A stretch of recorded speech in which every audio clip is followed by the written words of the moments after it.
Monsieur le ministre, votre invitation nous honore et nous réconforte. Elle a en outre le mérite de nous rappeler cette inaltérable vérité gravée au cœur de l'antique philosophie africaine, dite philosophie Ubuntu. Et je cite cette philosophie. « Je suis ce que je suis, grâce à ce que nous sommes tous. » Fin de citation. Merci du fond du cœur pour les audiences accordées au secrétaire exécutif, dont la moins prestigieuse ne fut pas celle du chef de l'État. Merci pour le riche programme de convivialité, marqué singulièrement par cette journée d'excursion qui a conduit vos hôtes, par un détour aux sources du Nil, à la découverte du pays, de ses beautés, de ses hommes. Peut-être convient-il d'en esquisser ici un premier et rapide bilan. Au cours de ces audiences, au terme des rencontres que nous avons eues, au bout de ce voyage au cœur du Burundi, qu'avons-nous vu? Mesdames et messieurs, nous avons vu un pays en paix. Nous avons vu des hommes et des femmes à l'ouvrage pour mériter de leur jour. Nous avons rencontré un leadership décomplexé, sûr de son fait, engagé dans la responsabilité, soucieux de sa dignité, jaloux de sa liberté. Nous avons vu, dis-je, le rêve en marche de cette Afrique, de l'Afrique que nous voulons, bien au-delà des slogans. Fière et noble, tirant avantage de ses ressources, riche de sa pauvreté, entre guillemets, vivant épanoui du fruit du travail de ses enfants, travailleurs des villes et humbles travailleurs ruraux, mais apparemment sains, en tout cas souriants, cultivant des champs verts dans la luxuriance des promesses de leurs produits divers et abondants. Nous avons vu aussi, tout au long de notre chemin, une certaine sécurité alimentaire, sans doute une relative sécurité sanitaire, aussi encadrée par un état de sécurité global. Mais, Monsieur le ministre, le Cerdotola a vu par ailleurs et entendu des appels en attente. Il faut conforter les acquis, infrastructurer la production de masse, améliorer la productivité, organiser les chaînes de valeur, s'approprier la transformation, créer et valider le label national, qui est précisément la voie que trace le concept Indus-Tradition, nouveau cheval de bataille intellectuel récemment mis en orbite par le Cerdotola. Puissais-je vous faire ici un aveu? Nous avons, d'un coup d'aile, survolé l'Afrique de l'endogénisme émergentiste, l'Afrique de l'Indus-Tradition. Nous avons vu l'Afrique du Cerdotola, une Afrique en construction et déconstruction au service de la puissance africaine dans le monde. C'est le lieu ici de dire un solennel merci à Madame la coordinatrice du Bureau Pays du Burundi, Madame Rose Ndairagije, qui a tant insisté pour nous faire accepter cet élément du programme. Monsieur le ministre, Monsieur le Président du Conseil, Mesdames et Messieurs, au terme de la visite que nous évoquons, que nous avons effectuée hier, nous avons reçu deux confirmations. La première, que le Cerdotola, si le Cerdotola n'existait pas, il faudrait le créer. La deuxième confirmation, que le Burundi a toute sa place et mérite plus que la place qui lui est dévolue au sein du dispositif de l'institution commune. Parce que le Burundi, qui sort de longues années d'étouffement par embargos et exclusions, nous montre que l'Afrique peut rester debout face à l'adversité programmée si ses enfants sont unis et puisent leur force dans les ressources de leurs identités. Car elles sont à la fois la vision paradigmatique et la perspective praxéologique qui structure aujourd'hui le socle institutionnel du Centre international de recherche et de documentation sur les traditions et les langues africaines. Avec ses projets et programmes de nouvelle génération post-40e anniversaire, le CERDOTOLA est cette institution africaine, panafricaine, prééminente dans la défense de la souveraineté africaine, résolument dédiée à rénover la relation de l'Afrique au reste de la communauté mondiale, à produire une nouvelle pensée africaine du développement. Et parce que nous sommes persuadés que le développement ne saurait continuer de rester captif de l'économisme et de la division internationale du travail imposée par quelques-uns, nous disons au CERDOTOLA que pour l'Afrique, la culture est le nouveau nom du développement. De la convergence qui se dégage ainsi de la vision du Burundi et de la vision du CERDOTOLA peuvent être tirés, me semble-t-il, et sans attendre, deux messages d'engagement et d'action. Le premier message invite le gouvernement du Burundi à consolider ce que lui-même a commencé si heureusement et en toute souveraineté, à savoir remettre le CERDOTOLA dans le cœur généreux des Burundais et remettre le Burundi au cœur du CERDOTOLA. Le deuxième message sollicite les hautes diligences du conseil d'administration pour que sa 10e session, ici en terre du Burundi, consacre cet envol qui se dessine. Un pacte peut être scellé à Bujumbura 2021 pour accompagner l'impulsion donnée en vue du renforcement des capacités du bureau pays et par-delà ouvrir les voies nécessaires dans nos statuts pour la mise en place du bureau régional de tous nos voeux chargé de l'Afrique de l'Est. Le gouvernement en a exprimé le souhait et le désir.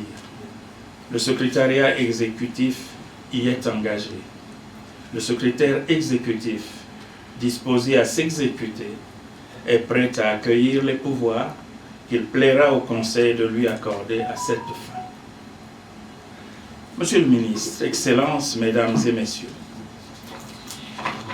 sans doute, certains s'interrogent-ils encore sur l'opportunité de s'attarder autant, de s'attarder ainsi, avec insistance, sur la relation entre une institution scientifique, le CERDOTOLA, à vocation culturelle, et les affaires ordinairement dévolues à d'autres instances.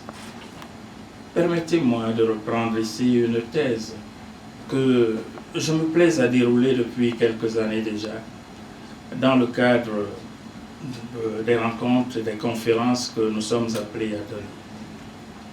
La question du développement. La question du développement, mesdames et messieurs, se vide de tout sens quand elle ne se pose pour une nation, pour un peuple, pour un pays, qu'en termes d'indicateurs internationaux dédiés à l'accumulation matérielle de biens et de services. La question du développement est idéologie et spiritualité. Elle est culture. Au regard de l'histoire la plus récente, je suis bien aise d'affirmer ici que la libération toute relative, la libération politique, j'entends, toute relative de l'Afrique, n'aura pas suffi à libérer l'homme africain. L'Afrique est aujourd'hui la proie d'un colonialisme encore plus insidieux, plus pervers, plus pernicieux, plus dévastateur, forcément plus profond.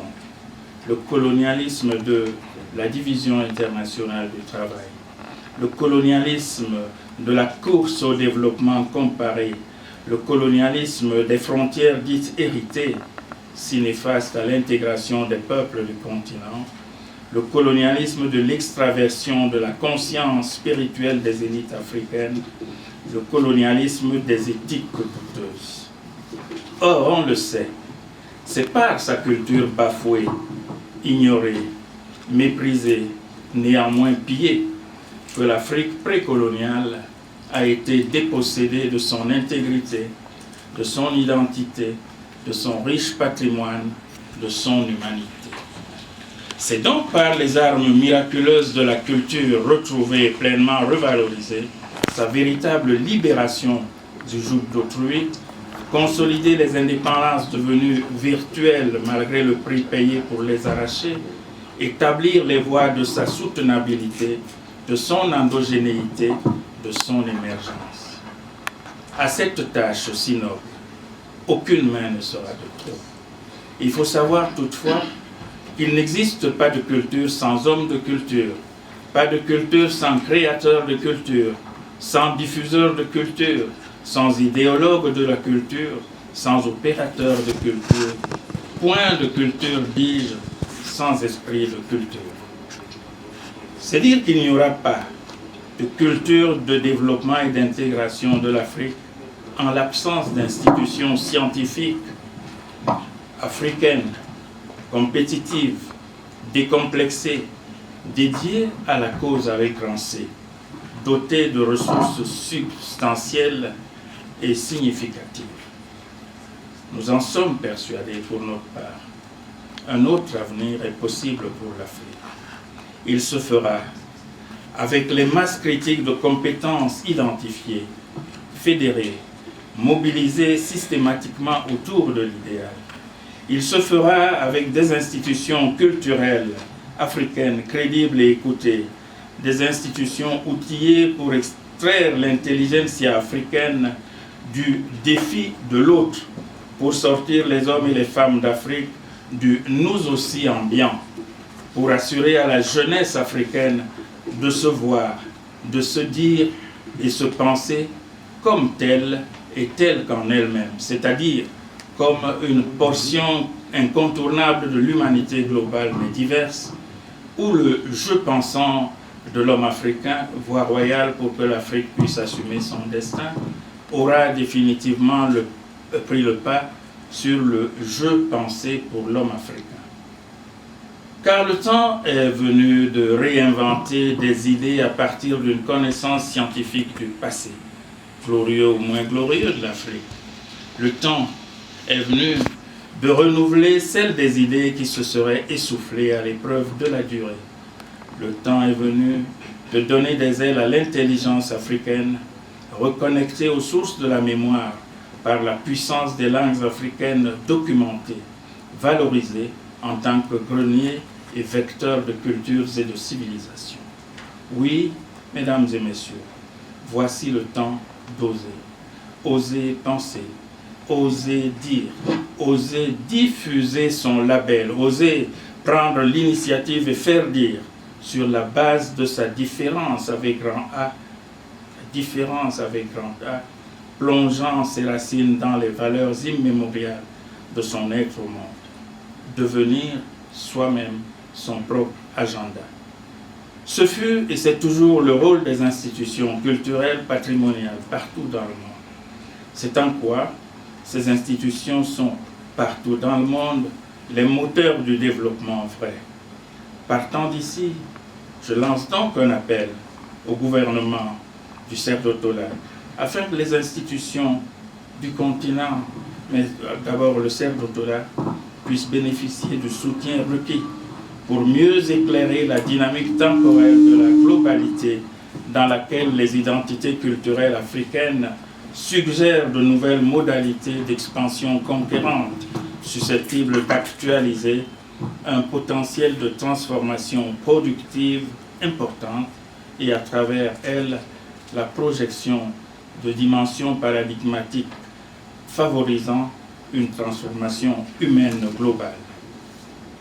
Monsieur le ministre, en acceptant d'inviter et d'accueillir la réunion de son conseil d'administration dans votre pays, Monsieur le Président de la République et son gouvernement viennent d'offrir au Cerdotola les raisons d'une nouvelle espérance, celle de consolider un nouvel espace de vie et de travail au cœur de l'Afrique, à la jonction géographique de l'Afrique du Centre et de l'Afrique de l'Est. Par ma voix, le Cerdotola vous renouvelle ses meilleures dispositions à œuvrer avec le gouvernement du Burundi dans cette vaste et exaltante entreprise de reconstruction de l'esprit dans l'homme africain à laquelle vous êtes engagé ici, pour la République du Burundi, certes, et à partir de la République du Burundi, pour l'ensemble de la région de l'Afrique de l'Est. Le Cerdotola compte sur le Burundi pour tenir cet engagement. Je vous remercie de votre bienveillante attention.